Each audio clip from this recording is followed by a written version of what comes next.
There is nothing in fish flesh that we require, certainly not these fabled omega-3 fats. The truth is, fish don't make them. Those important oils are made by algae cells, plant cells that float in the ocean. And fish swim in the ocean with their mouths open, swallowing algae all day. And it's really algae omega-3s that are winding up in the fish's flesh. And we are clear-cutting the oceans. We are strip mining the oceans with these massive trawler nets. Fish is the best thing you can consume if you want to keep your level up of mercury, pesticides, dioxins, and carcinogenic hydrocarbons. You want to eat fish because these animals accumulate all the toxins we've been pouring into the oceans as we treat them like sewers.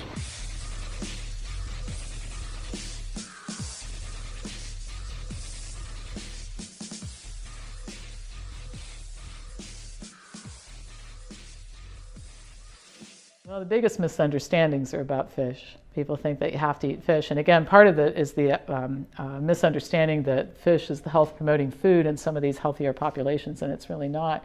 The problem with fish is several-fold. First of all, it's higher in fat than a lot of animal foods. Like, people think they're doing better to eat fish than beef. A lot of fish is higher in fat than it is than the content of beef. Another problem is that fish is often contaminated with mercury. And some very interesting things I've read just recently about people trying to choose lower mercury fish in restaurants and that sort of thing. You know, about 94% of the time the fish that you're ordering in restaurants isn't even the fish that you're getting. It's frequently swapped out with some other white flesh fish that you won't know the difference. So mercury is a big issue. And then, of course, when you buy farmed fish, what that's doing to the ocean is inexcusable. But all this to say, fish is not a health food. I tell people, leave fish in the water. Fish is not essential. It has never been essential. Mercury is not essential in the diet either, I might say. And fish, some people will say, well, it's better than beef, isn't it? Better in the sense that it's somewhat lower in saturated fat, but it still does have saturated fat. It has cholesterol. It has no fiber whatsoever. And epidemiologically, when you look at people who favor fish, they are slightly slimmer than the beef eaters, but they are substantially heavier and have a higher risk of diabetes compared to ovo-lacto vegetarians, and much more so compared to vegan. So some people argue going from beef to fish, good step, plus minus, hard to say, but going to a completely plant-based diet, I mean a vegan diet with no animal products, best of all. Absolutely not. I, again, grew up thinking that fish was something that was healthy to eat and it was necessary specifically for omega-3s, but over the course of time, we found that fish is actually just a contaminated food source for multiple reasons. Number one, there's a lot of mercury, and it's difficult to find fish that has zero mercury in it.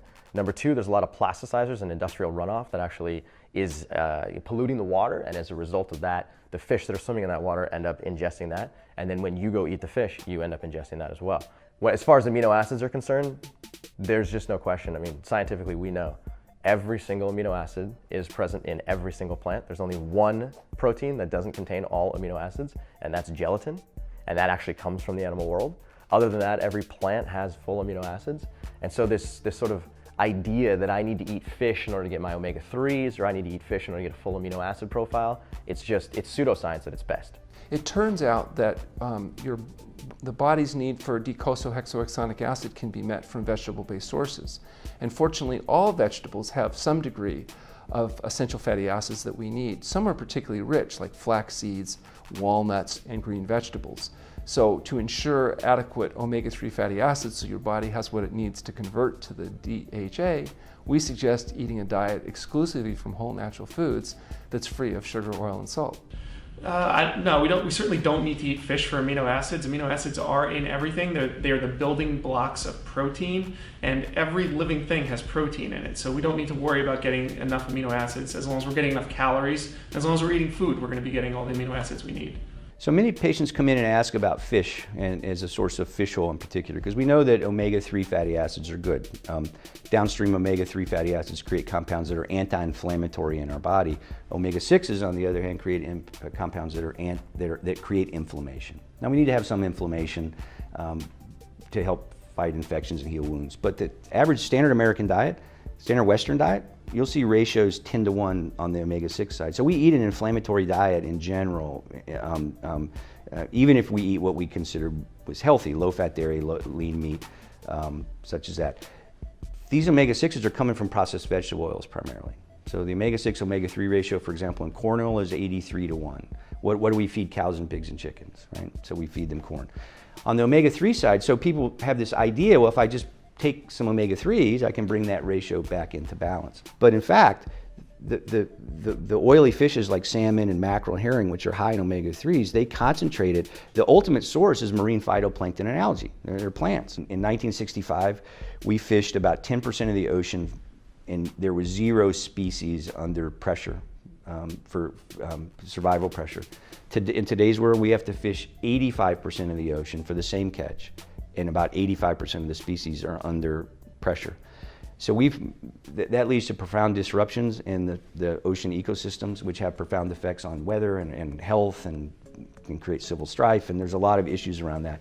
I think fish are not essential in the diet.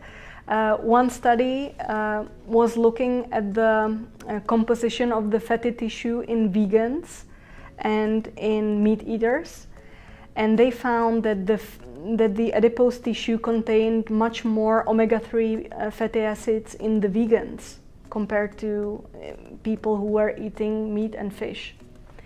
So for omega-3s, it's not important to eat fish. We do need to have some plant-based sources of omega-3s, but we don't need to eat fish. We do not need to eat fish, and I think, sometimes I'll point out to people that, before there was the Industrial Revolution, how do you think people who didn't live on the coast would get these nutrients?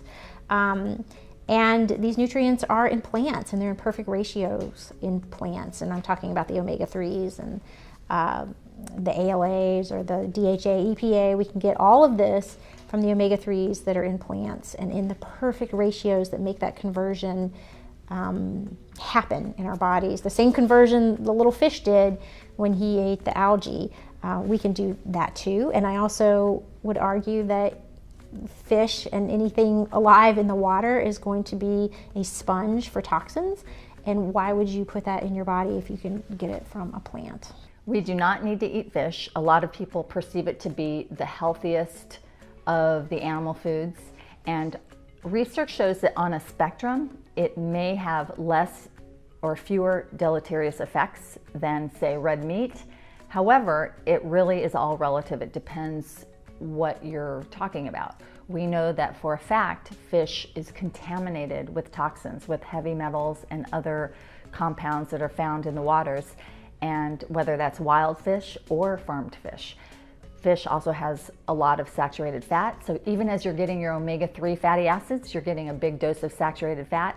And while there is a debate as to how unhealthy saturated fat is for you, we know that it does correlate with heart disease and risk factors. And when we kill the fish and squeeze the fat out of its muscle, and ooh, fish oil, omega-3s, that was algae-derived oil all the time, omega-3s. Well, now they're growing those algae cells in big vats of pure seawater and harvesting the omega-3s directly out of the algae cells. It's time to leave the fish off the hook. You want omega-3 fat, it's in walnuts and flax seeds and hemp seeds and dark green leafy vegetables.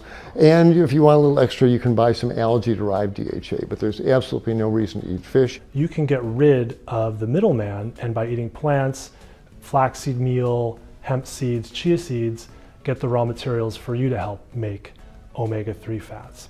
Now, when you eat the animal protein from fish, that changes your gut bacteria some to help you make this compound called trimethylamine oxide, or TMAO. Now, TMAO is not your friend. The higher your TMAO levels, the more heart disease, the more cancer, the more diabetes. It's not something you want. But when you eat fish, it selects for gut bacteria that lead to the formation of TMAO. So you're helping your body make more TMAO, something that is not your friend. If you look at these geothermal maps, I don't know if this is the right term to use, but there was this tsunami in Japan. and the meltdown of the nuclear reactor. And if you look at these geothermal maps, mapping the radiation from that nuclear meltdown, it stretches all the way to California, across the entire Pacific Ocean. So I don't know of fish that are able to escape some kind of toxin that are out there in the wild. So those are some of the reasons why I do not want my patients to eat fish. So when people say that they need to eat omega-3s, I tell them that the omega-3s and the omega-6s, the fatty acids, these are the essential fatty acids that our bodies can't make. They compete for the same receptor on the cell. So it's kind of like having 5 garages and 25 trucks and 10 cars. Which ones are going to wind up in the garages? Obviously, if there's more trucks than there are cars, you're going to have more trucks in the garages. So that would be more omega-6s binding those receptors. So what we have to do is we want those omega-3s to be able to bind so we can take full advantage of those. So what we do is you need to decrease the omega-6s in your diet so that the ratio of 6s to 3s evens out a little bit. And you do that by eliminating the processed fats, the oils in your diet, so that you're eating dark leafy green vegetables, you're eating walnuts, you're eating, because nuts and seeds are a source as well. And that way you'll get more 3s to 6s. The second thing is with respect to fish. People think they need to get their omega-3s from fish. And really the question is, well, where do the fish get the omega-3s? They don't make it, they eat it. It comes from the algae. So if you include sea vegetables in your diet, you'll certainly get omega-3s. But if you consume ground flaxseed, because flaxseed needs to be ground in order to be absorbed, that's an excellent source of omega-3s. If you consume chia seeds, if you consume hemp seeds, again, those are omega-3 sources. And if you decrease the oils, you'll increase the proportion of the omega-3s so the omega-6s won't overwhelm it, and then the receptors can be receptive to the omega-3s. I do not believe that we need to eat fish in order to get our omega-3 oils. I oftentimes will eat a tablespoon of ground flaxseed, which is a rich source of omega-3s, and sprinkle that on my oatmeal or chia seeds as well. This idea that we need to be eating fish frequently around the clock every day in order to get the healthy oils that we need to thrive, I think is a misconception.